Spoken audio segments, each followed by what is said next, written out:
Hello, everyone. This is Joe Saundry, president of NSMA. Appreciate your flexibility and patience while we're working on bringing Brian, Tremont, and Danielle in.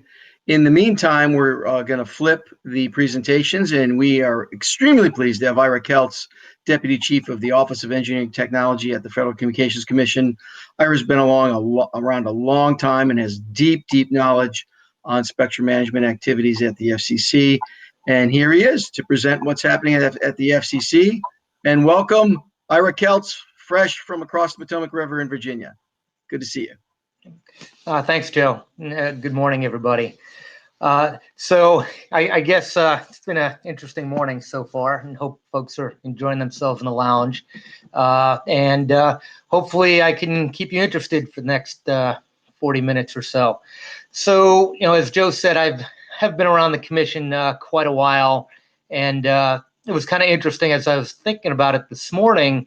When I started, back in the mid '90s, and the spectrum auctions were just starting. The internet was in its infancy, and now and the commission was kind of a sleepy little agency, not a whole lot happening, and we didn't. I don't even think we had 1G because we didn't know enough to call it that. And now we're looking at 5G, 6G. We carry around tablets and cell phones, smartphones, and laptops, and connectivity everywhere. Which, obviously, as things have happened over the last year, have really driven home the importance of connectivity and how much that really drives our economy and almost everything we do today. So, in the commission, I think I say this every time I speak. I've never seen it busier, and it seems like we keep getting busier and busier, and there's more and more happening. So I will see if I'll take you through some of the highlights, and without further ado, let me get started. And as everybody knows right now, the big buzzword is 5G. Trying to get better, faster networks going, and certainly acting chairwoman Rosenworcel has been a big proponent, of trying to do everything we can do to keep moving forward on that front, and getting the networks out there, more connectivity. It's certainly I think through when she was just commissioner, one of her big issues, and that has certainly not stopped as she's become chairwoman. In fact, her advocacy maybe has only gotten more, gotten stronger. So, with that, the focus these days really has been mostly midband, at least in the immediate time frame, and we've defined midband pretty much from about 1 gigahertz all the way up to 24 gigahertz, which might not fit everybody's definition, but there is a lot happening. So, and we'll start kind of low and work our way high, I guess, might be the best way to do it. So, I just want to note, at 2.5 gigahertz, this band has been around for a while. It's seen lots of changes over the years, and I think, there's a lot of good things happening here. There's a lot of spectrum, 190 megahertz available, all the way from 2500 to 2690. If folks who've been around a while remember, we had instructional television fixed service. We had MMDS here. But now I think with some of the way we've changed the rules, to our broadband radio service, and with the recent rulemakings to provide a little bit more, I guess I'll call it certainty on the licensing front. Where currently we've had a lot of lease deals, and also trying to expand connectivity to many of our rural underserved areas, in particular tribal areas. So, the commission, has tried to update the regulatory framework here, and we are looking at an auction sometime down the road in the future. I don't think we've talked about this summer, but it looks like that's going to be a little bit later than that at this point. I don't think we have a scheduled date yet. And I think we're looking at a lot of, being very successful here, getting these licenses out and seeing folks kind of jump into this, prime spectrum. Obviously, we're focused on midband at the moment, and as I'll talk about in a few minutes. But we've already seen a lot of success here, at least as getting spectrum out and available, and a lot of interest as seen by some of the auction revenues that have come in. So moving slightly up in the spectrum, where some of the most recent focus has been. Oh shoot! I gotta hit the button here. Sorry about this. So moving up to 3 gigahertz band, there's been obviously a lot of focus. We have a auction at 3450 to 3550. We're looking at into the fall in October. And this has been a very interesting band, so to speak. One of the things the commission has been very focused on over the last number of years is, number one, repurposing spectrum, both from federal use to non-federal use where it's possible, and also in repurposing between various non-federal uses from one use to try to provide more mobile broadband as we are able to do it. We've been working very closely with a lot of our colleagues over at the NTIA and other federal agencies, particular Department of Defense, in trying to make more spectrum available. And I think nowhere are those partnerships more apparent than when we look at the lower 3 gigahertz band. So the commission has done a couple of things over the last 2 years or so. First of all, in this entire spectrum band, we have removed some of the secondary allocations in order to pave the way for mobile broadband. And then more particularly in the upper 100, from 3450 to 3550, that 100 megahertz, working very closely with the Department of Defense and in the past the White House, we've been able to free that spectrum up to largely provide 100 megahertz across the entirety of the U.S. For full power mobile broadband operations. What's interesting here is recognizing the existing Department of Defense uses and their ability to examine their operations and be able to adjust those. And they couldn't come completely out of the band in some places, but they were able to minimize the impact in many cases.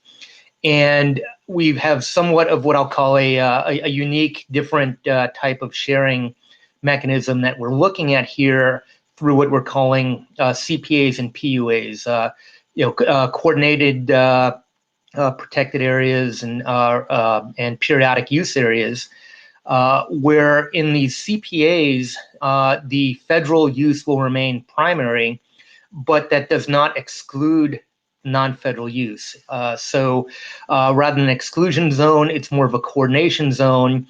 And then the periodic use areas are places where different agencies need the spectrum on an occasional use basis, just often to run a monthly test to make sure things are still working, or for short-term type operation that we're hoping can be worked around. So a couple of significant upcoming things in this band. Number one, we do have an auction we're looking at beginning in October. We will be looking for comments on the auction procedures. We are working with our colleagues at the Department of Defense for folks interested in this spectrum to get more spectrum, more information out to prospective bidders, so they have more information regarding these protected areas and how they can think about designing their networks in order to, if they're interested in those areas. So we are probably looking similar to folks who were around for the AWS-3 proceedings, and we put out or Department of Defense put out a workbook with a lot of information. We're probably going to see a similar information out here, and probably try to do some online workshops to provide information, answer questions. So that'll be upcoming into the summer. Currently, as folks know, we did adopt the report and order, and we've gotten a couple petitions for reconsideration, and we've gotten a petition for waiver. And these have to do mostly, so they're twofold. One, on the reconsideration, we are looking to auction these the decision was by PEAs, and some folks, particularly in some of the more rural areas, would prefer that we auction by county in a little bit smaller targeted areas. So folks have asked for us to look at that on reconsideration. And the other issue that goes to reconsideration, as well as a waiver petition from Lockheed, is looking at existing radar test facilities where they build and test radars that are used by our military and will continue to be used in some of the CPAs. And in the past, they've gotten authority through on an experimental basis, and they would like a little bit more certainty, either in coordination or some protection. So that's something the commission is going to have to examine. So that pretty much takes care of the lower part of the band. Moving up to the middle part of the band, I think folks are fairly familiar by now with CBRS.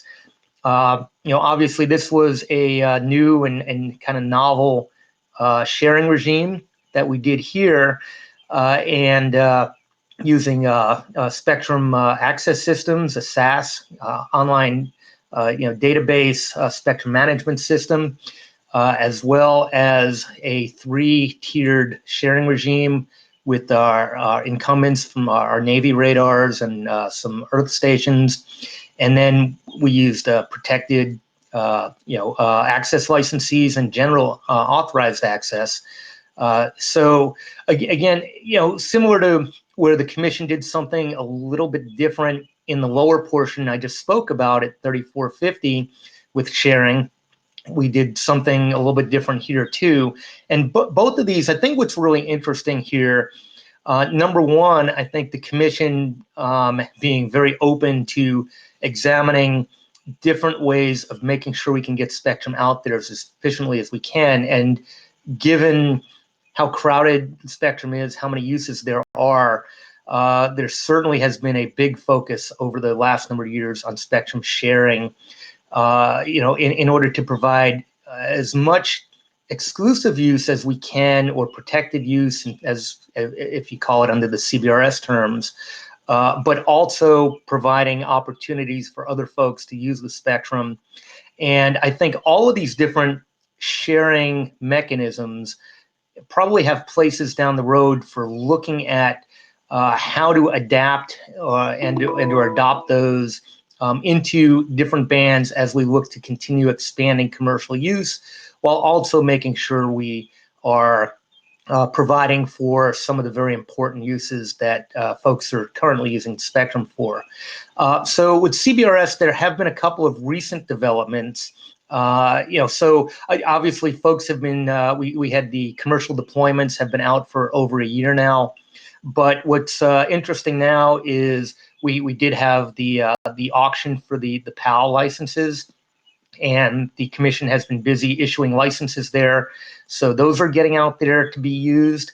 And we've also recently provided conditional authority for our second wave of folks interested in running some SASs. So I think that's going to be real exciting as we get more folks out there interested in the band to help manage it. And we've also been able to approve more environmental sensors in areas like American Samoa and Guam and Puerto Rico to continue expanding this service, out to more areas, more geography.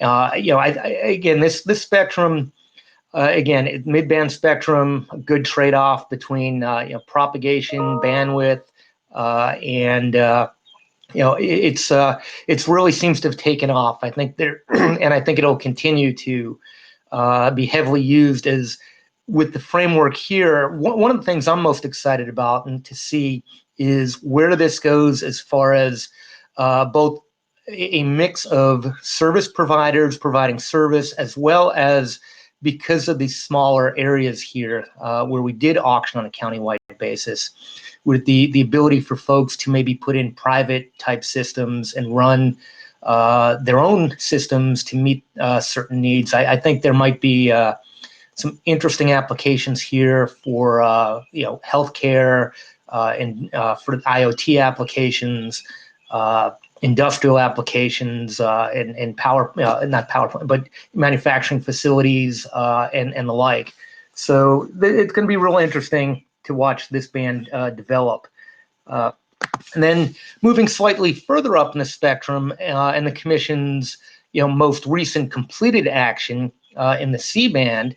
Again, we were able to repurpose 280 megahertz of spectrum from formerly satellite downlink use to accommodate that satellite use in less spectrum, and freeing up 280 megahertz for mobile broadband use. So this band, number one, we've seen how valuable the spectrum is, as the auction, I think revenues were over $81 billion. And it's also kind of another unique approach the Commission took with the, number one, we have a two-tiered transition scheme that's going to happen at the end of this year for the lowest 100 megahertz in 46 of the top 50 markets. And then by the end of 2023 for the transition to get going across the entire country and across the entire spectrum. And, on top of this, it was real challenging in figuring out how to protect the satellites. And, the idea was to retrofit satellites with filters to protect from the signals from the commercial broadband. We put some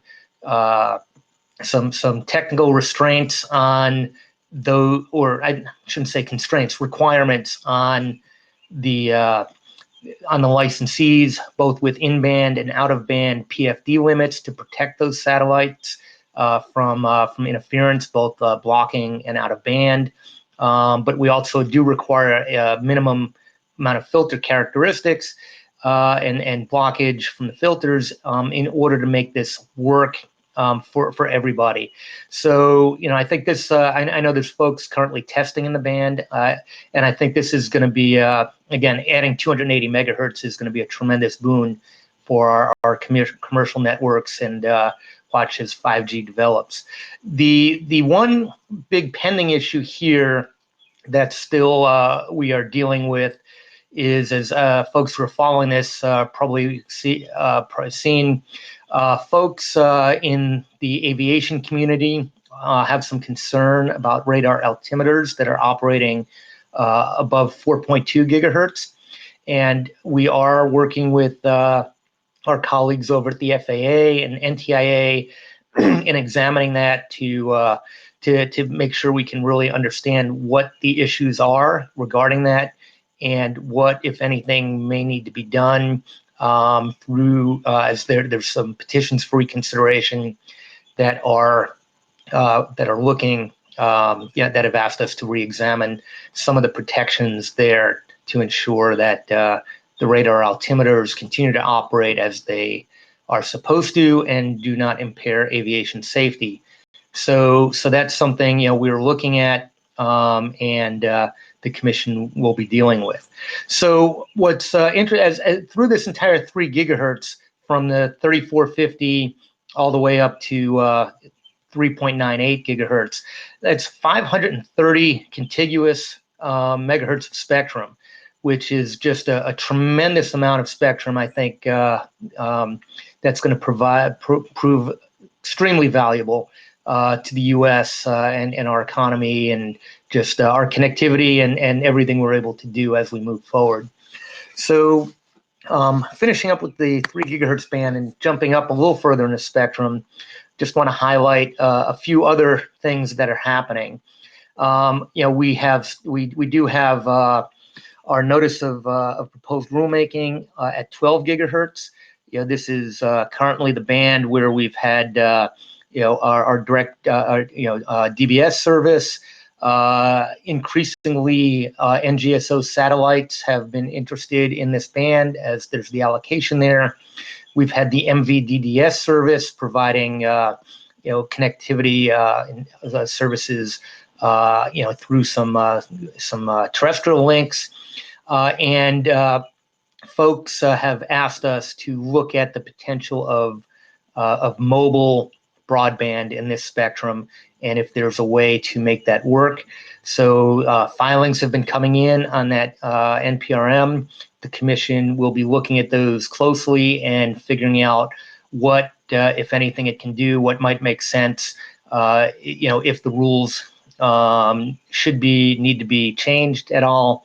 And that we'll probably be working over the next several months or so. So moving on even higher into the spectrum, high band spectrum above 24 gigahertz, the millimeter wave spectrum. I probably won't say a whole lot here, as these have been auctioned previously and fairly successfully, and we're starting to see folks build out. We're starting to see deployments. In particular, I think fixed wireless. But I will mention two things with this spectrum that folks should be aware of, and I don't think I have them on the slide. One is 24 gigahertz.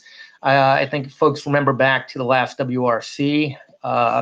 This was a big issue on looking at the out-of-band emissions, particularly the weather satellite community had concerns about potential harmful interference to their operations. And at the WRC, some out-of-band emission requirements were adopted globally. The commission recently put out a public notice seeking some comment on those. I think the comment period is currently open. So that's something folks should be aware of and take a look at. And if you have something to something to tell us there, please go ahead and file comments. The other thing I'll mention is that is still ongoing at 37 gigahertz, the lowest 600 megahertz, 37 to 37.6.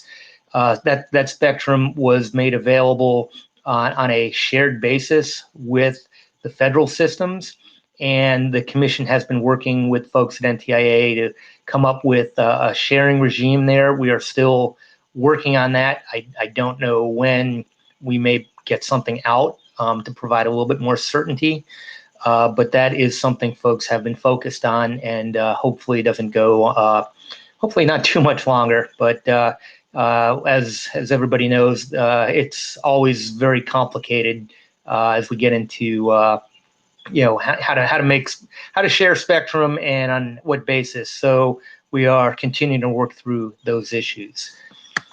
And then jumping up, I guess, keep going higher and higher in the spectrum.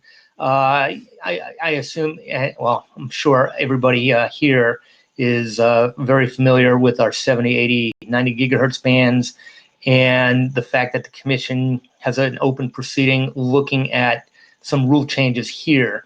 In particular, there were some issues, regarding the antennas. The folks were looking at easing up some of the antenna requirements in order to maybe make it a little bit easier to provide some backhaul services to support 5G. But also there were some petitions and folks asking us to look at some connectivity for some airborne platforms and such. So this is still ongoing, and the commission is going to continue looking at these bands to see what we can do if any rule changes are needed. And then moving up even further, and I'll just note this real quick, spectrum above 95 gigahertz all the way up to 3 terahertz.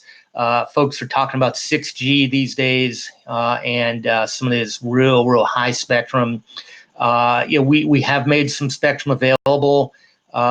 we did this maybe about 2 years ago, I think, and what we did here, again, a little bit unique in that we do provide for some unlicensed use, but we've also expanded or changed our experimental rules. So if folks are interested in this band, our experimental rules, and in particular just for these bands above 95 gigahertz, allow more flexibility than what you can normally do under experimentation. We allow for a longer term license, up to 10 years, and we do allow some marketing that we've never allowed before under experimental. One of the reasons we did this is because it is so new and novel, and there wasn't a whole lot happening, is a way for the commission to kind of gauge what it is that's going to happen here. What are folks interested in? What kind of services, devices are we going to see, to give us information down the road to see, if we need to conduct any additional rulemakings to more permanently provide rules in different bands. So again, this is a place the commission's certainly always looking for more information for folks who are interested in these bands. So we look forward to seeing where all this goes over the next couple of years. So with that, I'm going to jump back down to some lower spectrum. We've talked a lot about the licensed spectrum, even in CBRS, where folks kind of talk about the GAA as unlicensed, since it kind of operates, kind of akin to unlicensed, but technically it is licensed by rule. But talking about some of the more recent happenings on the unlicensed front, the 6 gigahertz band in particular, the commission did quite a bit here to try and expand unlicensed use across the full 1200 megahertz in this band at higher power levels than previously allowed. In the past, we did allow ultra wideband unlicensed use, but as folks know, that's relatively low power levels. What we did here was try to expand in order to provide for more Wi-Fi-like type services, and to provide for devices that would operate under the newest IEEE 802.11 standards that are currently looking at 160 megahertz wide bandwidth to provide more throughput, higher data rates, but also set the stage for where we understand the standards are going to even provide for 320 megahertz wide bandwidth down the road, in order to account for some of the newer applications that folks are talking about, in particular augmented reality, virtual reality, and some of those type services that do require a little bit higher throughput. So here the commission took a two-pronged approach to accommodate different types of uses and use cases, as well as protection of the incumbents. As you all well know, this band was fairly heavily used by fixed wireless services, microwave links, particularly in two of the bands, in what we've called the Uni 5 and 7 bands. And in those bands, we do allow for some high power outdoor use, but it's subject to using a database, what we've called here an automated frequency coordination system. This system, for folks who've followed, is very similar to what we did years ago for white space in the TV bands, and now throughout the 600 megahertz band.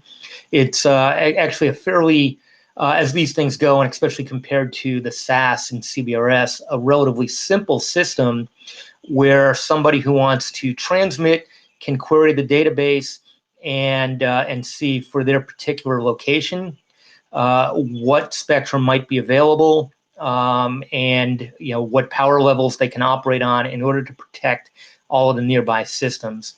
And in fact, this is even simpler in my mind than what we did for white space, because in those bands we had microphones and a lot of other mobile type of operations, but here other than some temporary fixed type operations, these stations don't move. So it's, I think, much easier to determine the operating parameters and the exclusion zones around each of the stations to provide some access.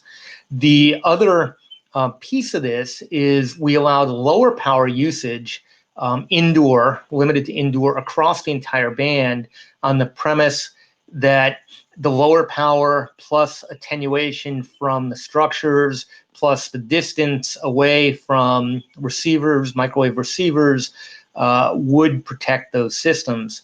So, those rules are currently in effect, and some equipment is out there. So, we do think that this band holds a lot of promise, and that all of these different devices will successfully share the spectrum. On the AFC front, for the outdoor use, the Commission has not yet solicited input. We do know, there's a multi-stakeholder group that is looking at some of the issues around the AFC, and we're hoping to use that in the near future as we start looking and figuring out how to go about getting some of the AFCs up and running. I'll also note we did have a further notice of proposed rulemaking here, asking questions about an additional level of service, a type of service called very low power, which would be even lower power, but without the indoor-only limitation that could potentially be used anywhere. So obviously that provides other potential interference concerns that the Commission has been looking at and examining. So we'll keep looking at that as we move forward to see, again, what, if anything, makes sense for the Commission to do as we move forward for enabling those types of services or not. I'm going to go a little bit backwards from before we went up the spectrum. Now we'll go down a little bit and down one band at 5.9. So this is the band that in the past has been set aside for intelligent transportation services across 75 megahertz, sitting right above the Uni 3 band and the big heavy use Wi-Fi band up at 5 gigahertz. And in examining this band, the Commission took a look and said, the nature of vehicular use has changed over the years. Many of the applications that were envisioned for ITS, particularly using the DSRC, Dedicated Short Range Communication Service, were now being done through other means.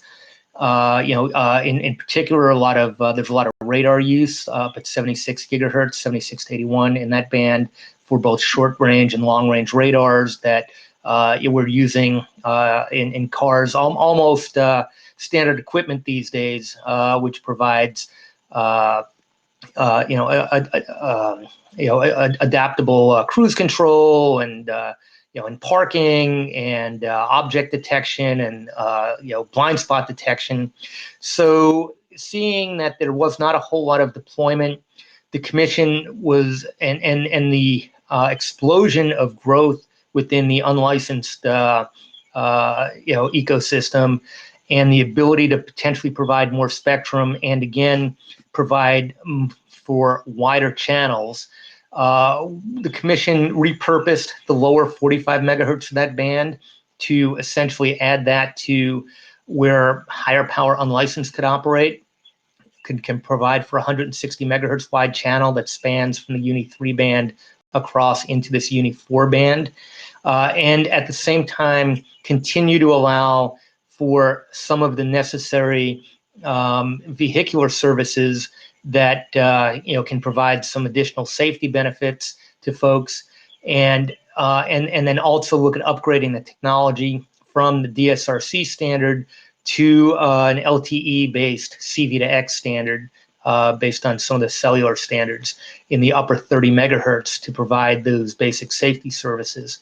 So this was just recently published in the Federal Register early May. So we are currently in the recon period, and the rules won't be effective till July 2nd. At that point, the rules will provide for indoor usage for unlicensed in that lower 45 megahertz. The existing transportation services have a year to get out of the band and move up to the upper 30. And then we have a further notice that is looking at how to provide for outdoor usage, as well as the technical rules and the transition time frame to go from DSRC to CV to X. In that interim period, the commission said it would consider some outdoor usage for unlicensed on a STA type basis. And the reason that's not available right away is there are federal radio location systems within the band that do need to be protected. And some of the comment we're seeking in that further notice is on how best to do that. So again, if folks are interested in that band, we certainly welcome your views as the comments come in to see what makes the most sense here. So I think you probably see a couple themes going as I've talked about a bunch of these various bands, and we've continuing to provide for licensed mobile broadband use, but the commission is also continuing to examine opportunities for unlicensed uses. And I think this is in recognition that there are so many different use cases, different types of users, different types of providers, and it provides tools and opportunities for everybody to kind of examine what they need and be able to choose the tools, so to speak, that best meet their needs for what they're trying to accomplish. Whether it be just kind of connectivity when I'm that I need when I'm on the road, or for some of the new industrial, some of the IoT type of applications coming aboard, or just folks who are video chatting with family who we haven't been able to see in a year. But again, we're always looking to expand opportunities for spectrum use and to do it in a smart way. One of the things that I want to touch on here that I think touches everybody as we kind of move out of discussing some of the bans and some of the other policy issues that are ongoing at the commission, this one is particularly important and folks need to be aware. As folks know, the commission did have a rulemaking that we finished in 2019. Well, it's still ongoing with a further notice, but most importantly, the commission did two things. It reaffirmed its existing RF safety standards, and it adopted some new ways of looking at compliance with the RF standards, in particular from base stations and towers and whatnot.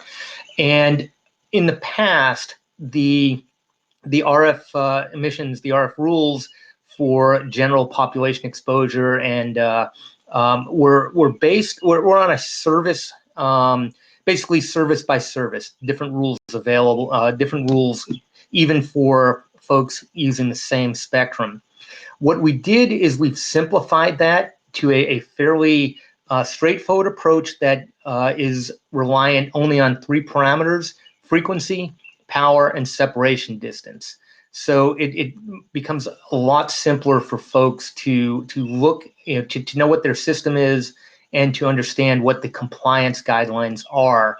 And with complying, we've also simplified or tried to be a little bit more explicit between the types of things folks need to do, between looking at whether you qualify under the exemptions. We used to call those exclusions, and that would be exempt from having to do a study under the environmental protection rules. What you need to do to evaluate your systems, and what you need to do if you need to do any mitigation. But what the other important point here, if you don't take anything else away, is we had recently put out a public notice on May 3rd which began a 2-year implementation period. It was a note of the effective date of the rules, and the report and order in this proceeding said we would provide a 2-year transition, essentially, for folks to basically re-examine their systems and make sure they are still in compliance.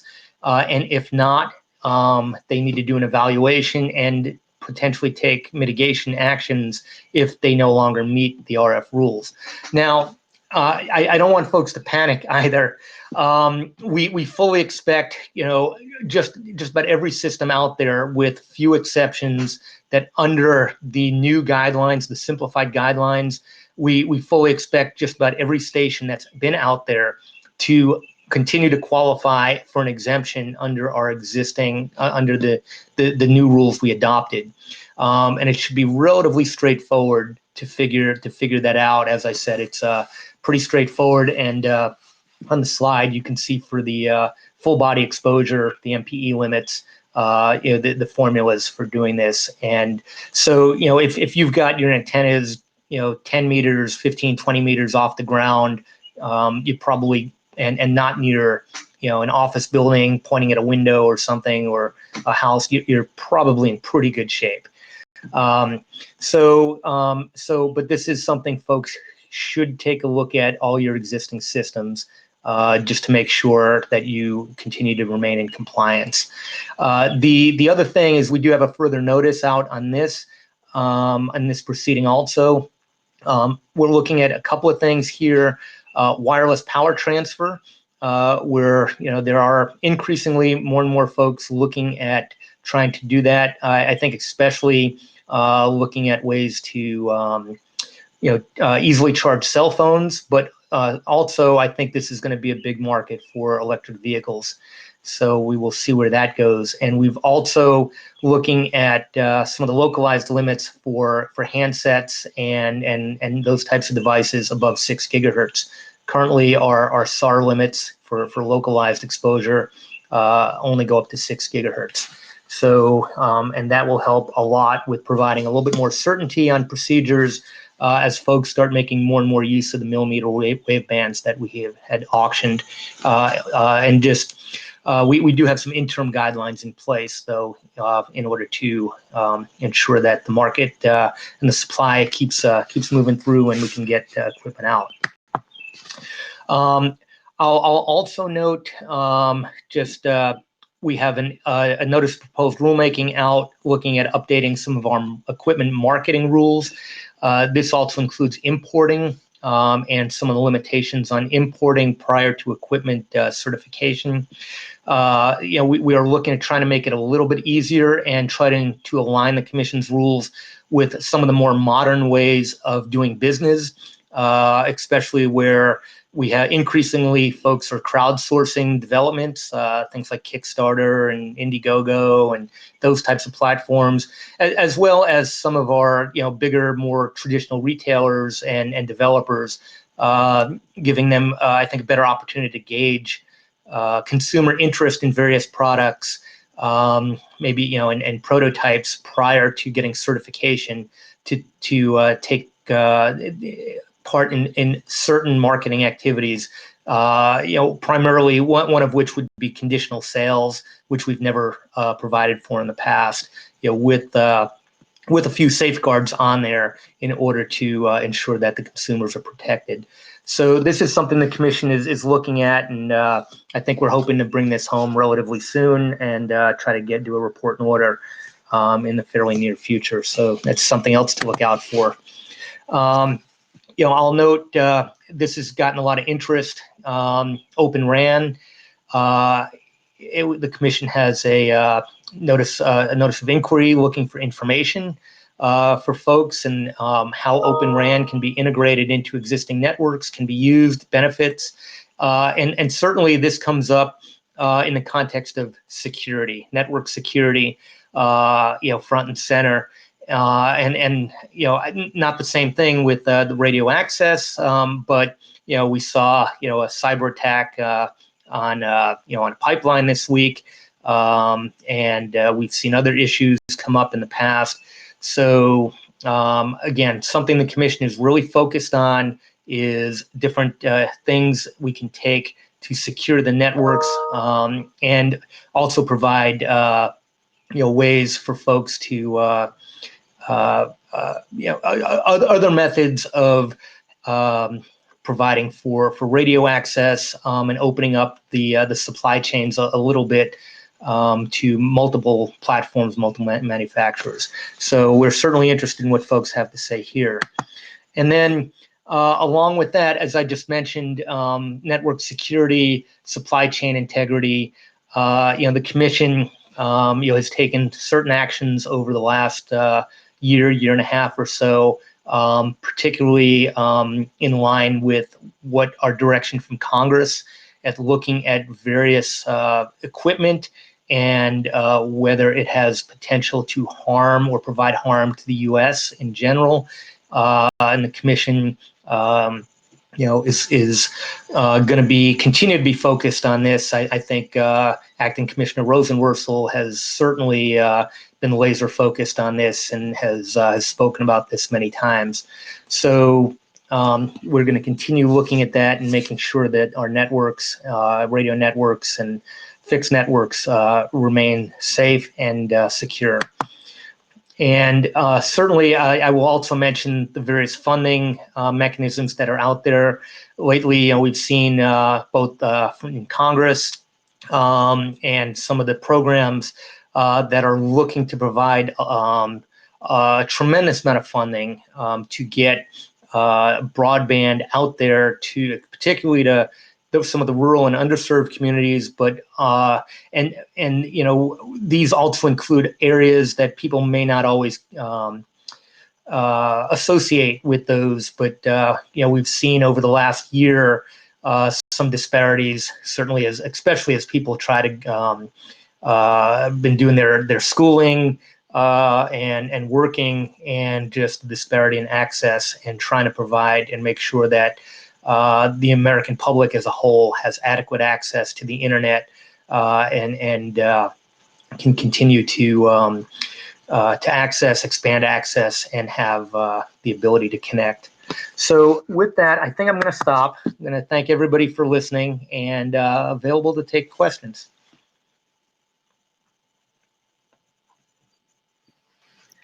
Thank you so much, Ira. And everyone, just as a reminder, you can either raise your hand at the bottom of your screen with a little raised hand icon, or go to your questions section here on the right-hand side. Joe will help moderate those, but those are both ways that you can ask questions for Ira.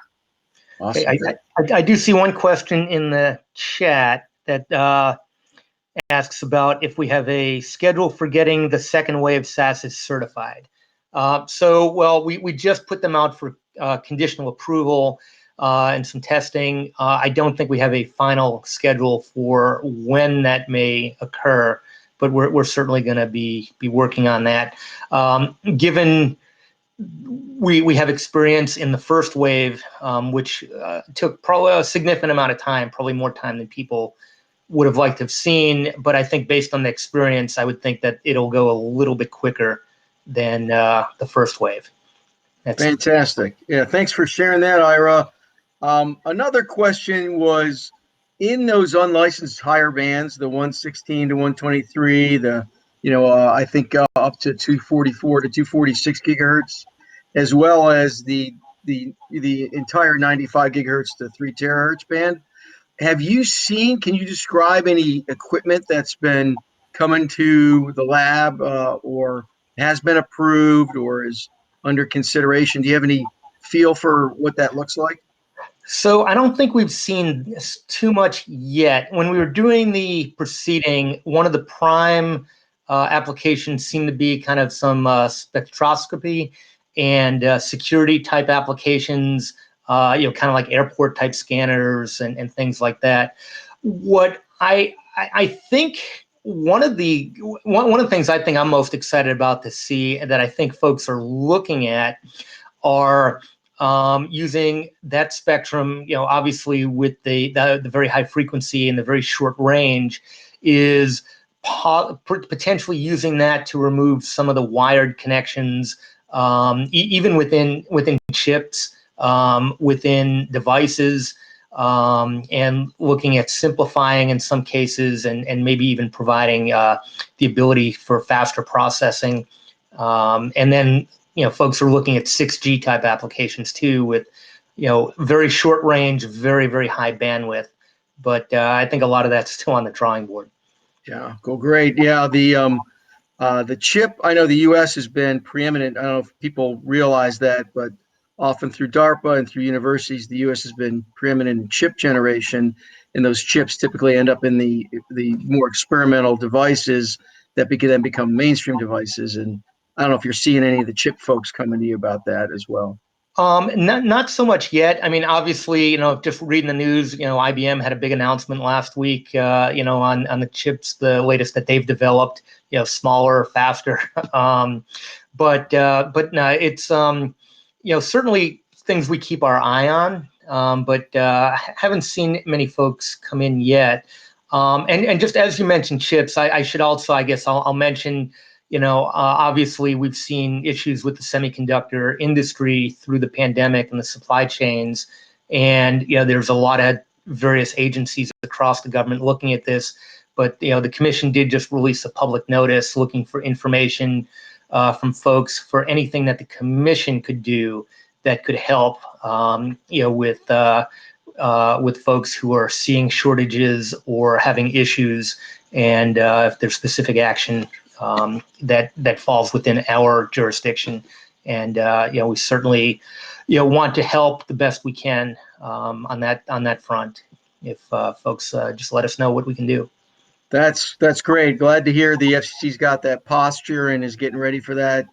That's obviously an important choke point in the whole industry, and I'm glad to see our FCC on the ramparts on that. Thank you for that information.